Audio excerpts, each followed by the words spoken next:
Hi, my name is Anna.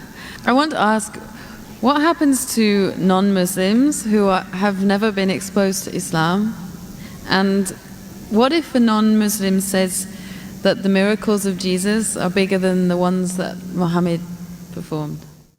Sister, there are two questions basically. What a non-Muslim who says, who has never been exposed to Islam, what happens to them? And secondly, if a non-Muslim comes and says that the miracles of Isa alayhi salam are greater, what happens to them? Point number one, if a non-Muslim comes and tells me that they have not been exposed to Islam, today in this world of science and technology, it's difficult.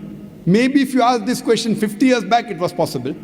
Today, in this age of science and technology, especially the media bombarding misconception about Islam, you are exposed to Islam, maybe the wrong Islam, maybe pseudo-Islam, that Muslims are terrorists, Muslims are fundamentalists, Islam is a religion of killing, it degrades the woman, it subjugates the woman. They may be exposed to Islam, but wrong Islam.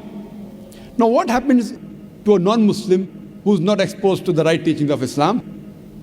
I feel if a non-Muslim hears something in the media, or any human being hears something in the media, he should not take it for granted. The Quran says in Surah Hujurat, chapter 49, verse number 6, whenever you get information, check it up before you pass it on to the third person. Whenever you get information, it is important that the person checks up whether the information is right or wrong. As far as the message of Islam is concerned, what if a non-Muslim may be living in an island, maybe living in Timbuktu, or living somewhere where he doesn't have any knowledge of Islam?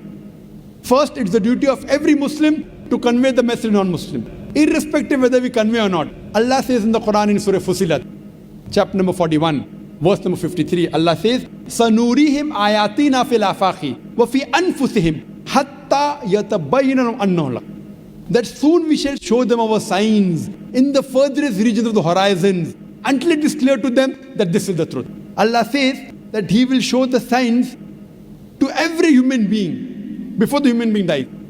He will show His signs in the furthest regions of the horizons until it is clear to them that this is the truth. So Allah takes it up upon Himself that He will convey this message to each and every human being, whether he's born in a Muslim family or non-Muslim family, whether he's born in a Muslim land or non-Muslim land. Allah will give this message to every human being. That's the reason there were some surveys done in 1950 in two tribes. Now these two tribes, the Kapauku tribe and the Australian Aborigines, these two tribes did not come in contact with modern civilization till as late as 1950. When the researchers went and tried to find out what was their way of life, these people, they believed that God was one. They believed He alone should be worshipped. They believed He did not beget anyone. They did the sajda, they did prostration for worshipping that God. It was everything of Islam but in name. So when no external influence comes on a human being, that person submits his will to God. That's the reason our beloved Prophet Muhammad said, every child is born in Deen al-Fitr. Every child is born in the innate religion. He is born as a Muslim. Our beloved Prophet Muhammad said, every child is born as a Muslim. Muslim means a person who submits his will to God. Later on, that person may be influenced by his parents, by his teachers, by his elders. He may start doing fire worship, he may start doing idol worship, and then may deviate on the wrong track. That's the reason when a non-Muslim accepts Islam, the more appropriate word is revert. He was a Muslim, born as a Muslim, he gets converted to a wrong religion, comes back to the original faith, that is Islam. So the right word is revert. So coming to your question, every child, if any child, if you take 3 children, one born to a Christian, one born to a Jew, one born to a Hindu, isolate these 3 children completely from any external influence. And when they grow up and you try and find out what is their way of life, it will be nothing but Islam. Only after external influence, they start deviating and worshipping wrong things and having wrong ideas.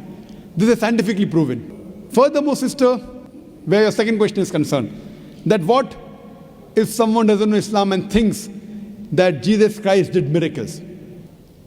I do agree Jesus Christ did miracles. But, sister, miracle is not the test.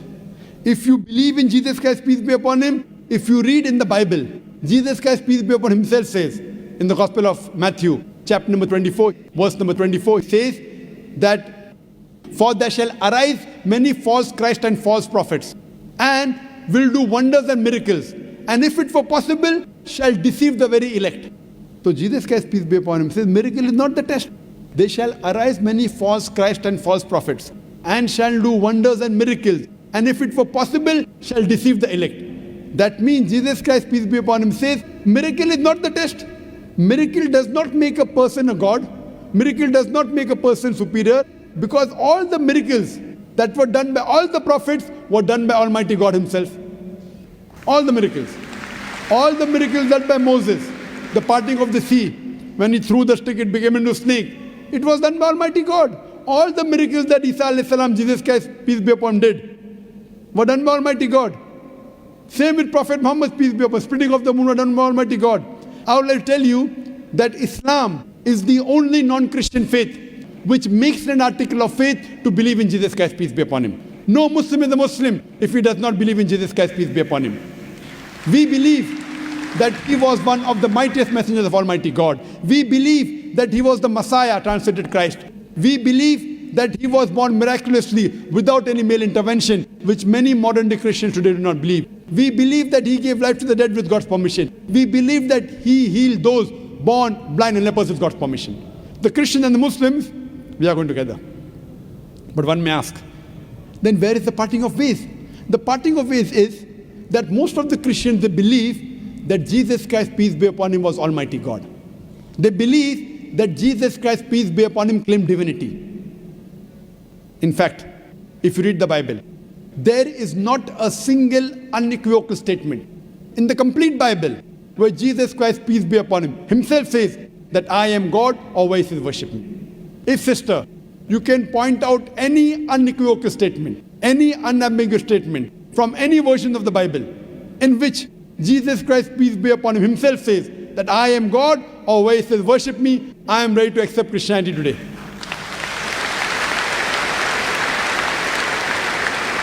In fact, if you read the Bible, Jesus Christ, peace be upon him, said, it's mentioned in the Gospel of John, chapter number 14, verse number 28, Jesus Christ, peace be upon him, said, my Father is greater than I. Gospel of John, chapter number 10, verse number 29, my Father is greater than all. Gospel of Matthew, chapter number 12, verse number 28, I cast out devil with the Spirit of God. Gospel of Luke, chapter number 11, verse number 20, I with the finger of God cast out devil. Gospel of John, chapter number 5, verse number 30, I can of my own self do nothing. As I hear, I judge, and my judgment is just. For I seek not my will, but the will of Almighty God. Anyone who says, I seek not my will, but the will of Almighty God, he's a Muslim. Jesus Christ, peace be upon him, is a Muslim. He never claimed divinity. He never said that he was Almighty God. He clearly mentioned, it's mentioned in the Gospel of John, chapter number 14, verse number 24. He said that the words that you hear are not mine, but my Father's who has sent me. It's mentioned in the Gospel of John, chapter number 17, verse number 3. This is life eternal, so that you may know there is one God and Jesus Christ who thou hast sent. It clearly mentioned that Jesus Christ was a messenger. It's mentioned in the Gospel of Matthew, chapter 19, verse number 16 to 18, that a person approaches Jesus Christ, peace be upon him, and asks him that, good master, what good things should I do so that I shall enter eternal life? So Jesus Christ, peace be upon him, says, why thou callest me good? Leave aside God, G-O-D. Why thou callest me good, G-O-D? For there is only one good, and that is the Father in heaven. And if thou want to enter eternal life, you keep the commandments. Jesus Christ didn't say that if you want to enter eternal life, if you want to go to paradise, believe I'm God. He didn't say that you believe that I died on the cross for your sins. What he said, if you want to enter eternal life, if you want to enter paradise, you keep the commandments. And it's clearly mentioned in the book of Acts, chapter number 2, verse number 22, that ye men of Israel, listen to this. Jesus of Nazareth, a man approved of God amongst you by wonders and miracles which God did by him, and you are witness to it. What does it say? Jesus of Nazareth, a man approved of God amongst you by wonders and miracles and signs which God did by him, and you are witness to it. Regarding a question of miracles, what does the Bible say? Book of Acts, chapter number 2, verse number 22. A man approved of God amongst you by wonders and miracles and signs which God did by him, and you witness to it. So all the credit goes to Almighty God. And Jesus Christ was a man. All the miracles were done through Almighty God. So all the miracles, all the messengers did were done by Almighty God.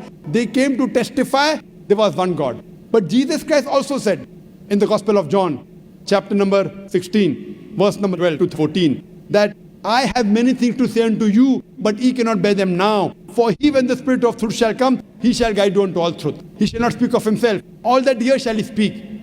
He shall glorify me. Now this prophecy is prophesied no one but the last and final messenger, Prophet Muhammad, peace be upon him. So if you're a true Christian, and if you believe in Jesus Christ, peace be upon him, Jesus Christ, peace be upon him, said, I have many things to say unto you, but ye cannot bear them now. For he, when the Spirit of truth shall come, he shall guide you unto all truth. He shall not speak of himself. All that here shall he speak. He shall glorify me. This prophecy is prophesizing no one but the last and final messenger, Prophet Muhammad, peace be upon him. So if you're a true Christian, you should believe in the last and final messenger, Prophet Muhammad, peace be upon him. Hope that answers the question, sister.